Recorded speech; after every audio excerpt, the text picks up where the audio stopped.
আমাদের দেশে একটা ফেমাস স্লোগান রয়েছে, বেটি বাঁচাও বেটি পড়াও। এই স্লোগানটা হয়তো আপনারা অনেকেই শুনেছেন, কিন্তু এই স্লোগান নিয়ে আমার অনেক প্রশ্ন রয়েছে।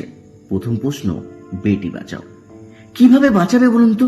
তাকে বোরখা পরিয়ে, না তার শরীর শাড়ি দিয়ে ঢেকে, না হলে তাকে ঘর বন্দি করে রেখে, আর না পারলে তো রয়েছে তাকে সামাজিক বিয়ে দেওয়ার একটা প্রথা। এইভাবে কি বাঁচানো সম্ভব?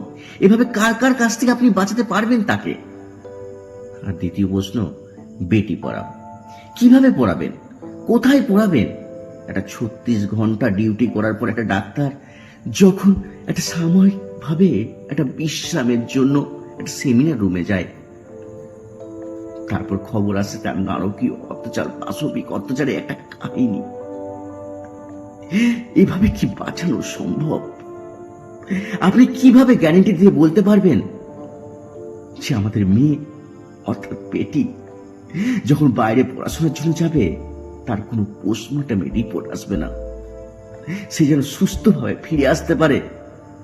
সেরকম একটা দেশ আমরা ফিরে পাবো? দেশ পাবো? যেদিন পাবো সেদিন এই দেশ স্বাধীন হবে।